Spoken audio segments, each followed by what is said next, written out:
ओम नमः शिवाय। कथा से ब्रह्मा जी और विष्णु जी की उत्पत्ति भगवान शिव ने। आज हम देखते हैं कि कैसे शिव जी ने ब्रह्मा जी और विष्णु जी का घमंड तोड़ा। भगवान सदाशिव की माया तीनों भुवनों को घेरे हुए है। वे जो चाहते हैं वही होता है। विष्णु जी की नाभि से जो कमल का पुष्प निकला, उस पर शिव जी ने ब्रह्मा जी को उत्पन्न कर उस पर बिठा दिया। परंतु ब्रह्मा जी नहीं जानते थे कि उन्हें किसने उत्पन्न किया है, उनका पिता कौन है। तब उन्होंने सोचा कि जिसके मूल से यह कमल का पुष्प उत्पन्न हुआ है वही मेरा पिता होगा। ऐसा सोचकर उस कमल की जड़ को जन्म देने वाले अपने पिता का पता लगाने के लिए ब्रह्मा जी उस कमल की डंडी के मार्ग से उस जल के भीतर जा पहुंचे। ब्रह्मा जी उस कमल नाल के सहारे सैकड़ों कोसों तक पानी के भीतर चले गए, परंतु उन्हें उसके उद्गम स्थान का कोई भी पता नहीं चल सका। तब वो निरंतर 100 वर्षों तक प्रयत्न करने के बाद निराश हो जाने के शौक से व्याकुल होकर उसी स्थान पर पुनः लौट आए जहाँ से नीचे की ओर चले थे। और जब वह वापस आए तो यह देखकर उन्हें आश्चर्य की सीमा नहीं रही कि वहाँ वह कमल पुष्प कहीं भी दिखाई नहीं देता था जिस पर वह पहले बैठे रहते थे। और इस अद्भुत दृश्य को देख उन्हें अत्यंत चिंता हुई।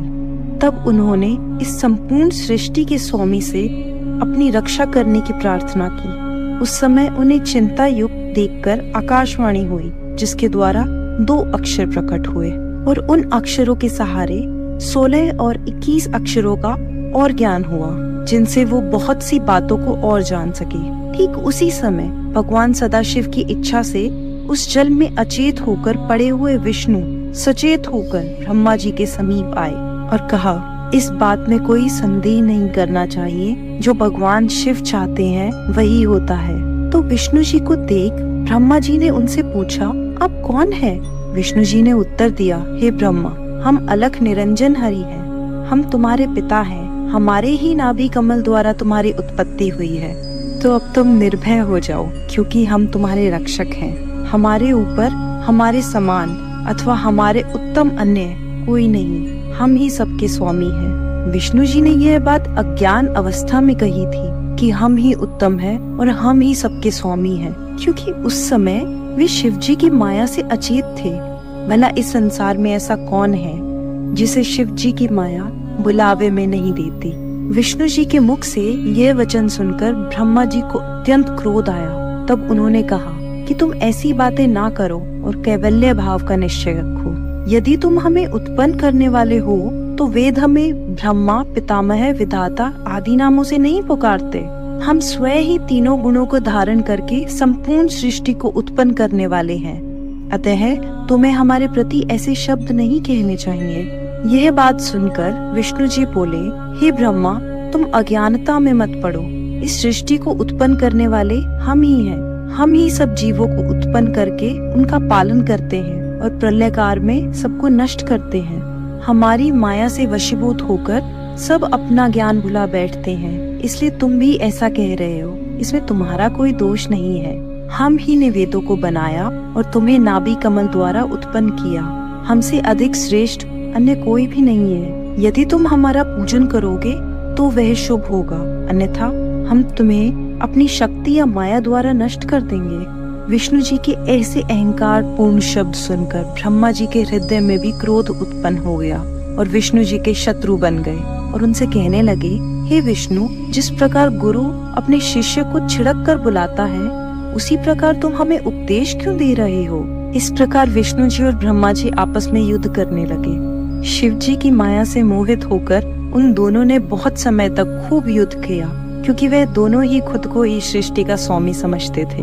उस समय उन दोनों को परस्पर लड़ता देख प्रलयकालीन प्रज्वलित शिव जी अचानक ही उस स्थान पर प्रकट हो गए। उनके उस परम तेजस्वी स्वरूप को देख उन दोनों ने युद्ध बंद कर दिया।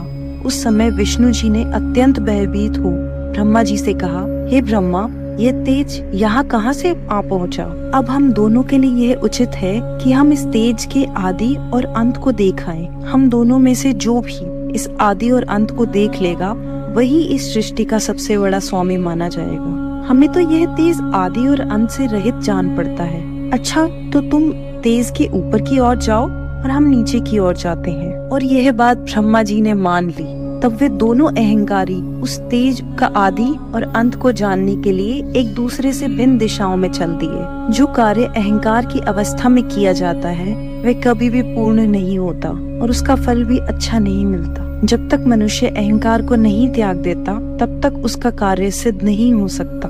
ब्रह्मा जी और विष्णु जी के इस चरित्र को जो मनुष्य प्रातः काल हाथ पांव जोड़कर ध्यान में लाता है उसे इस लोक में सुख, आरोग्य तथा परलोक में श्रेष्ठ गति की प्राप्ति होती है।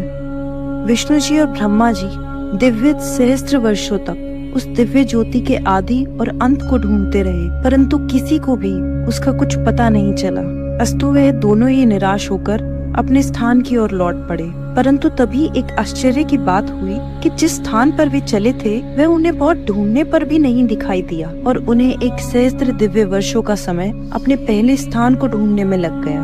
और उस समय दोनों को ही इस बात का ज्ञान हो गया था कि उनके ऊपर भी कोई एक शक्ति है जो सबसे उत्तम और पुरातन है। और यह बात ध्यान में आते ही यह आकाशवाणी हुई, हे ब्रह्मा तथा हे विष्णु, तुम दोनों ही योग साधना करो। और उसे सुनकर उन दोनों ने योग अभ्यास करते हुए उस अलक्षित स्वामी की स्तुति में इस प्रकार कहना आरंभ किया, हे स्वामी, हम दोनों ने ही अपनी माया के वशीभूत होकर अपने को सृष्टि का उत्पन्न कर्ता समझ लिया था। अब हम अपने अभिमान को त्याग कर आपको दंडवत करते हैं। आप हमें अपना सेवक जानकर कृपा कीजिए और प्रकट होकर हमें अपना दर्शन दीजिए। उनके इस प्रकार कहते ही भगवान सदाशिव ने साक्षात प्रकट होकर उन्हें अपना वह स्वरूप दिखाया जिसके दर्शन पाकर संपूर्ण संसार मोहित हो जाता है। उनका शरीर श्वेत पत्थर के समान गौर था, उस पर वे भस्म मले हुए थे। उनके वमांग में आदिशक्ति मोह माया उत्तमोत्तम वस्त्रालंकारों को धारण किए हुए विराजमान थे और उनके दर्शन प्राप्त कर ब्रह्मा और विष्णु को अत्यंत प्रसन्नता हुई। उन दोनों ने हाथ जोड़कर उनकी स्तुति की और कहा कि हे प्रभु, हमारे इस युद्ध का परिणाम शुभ ही हुआ जो हमें आप परम प्रभु के दर्शन प्राप्त हुए। हमसे जो कुछ अपराध हुआ उसे आप कृपा पूर्वक क्षमा कर दीजिए। इसके बाद वे दोनों अपने मस्तक को नीचे झुकाए शिव जी के चरणों की ओर देखने लगे। ब्रह्मा जी और विष्णु जी की स्तुति सुन भगवान सदाशिव ने मुस्कुराते हुए कहा, हे ब्रह्मा तथा हे विष्णु, तुम दोनों ने ही हमारी माया के मोह में पड़कर परस्पर युद्ध किया। अब तुमको उचित यह है कि इस विरोध भाव को त्याग कर तुम दोनों ही अहंकार को नष्ट कर दो और यह कार्य करो जिसकी हम तुम्हें आज्ञा देते हैं।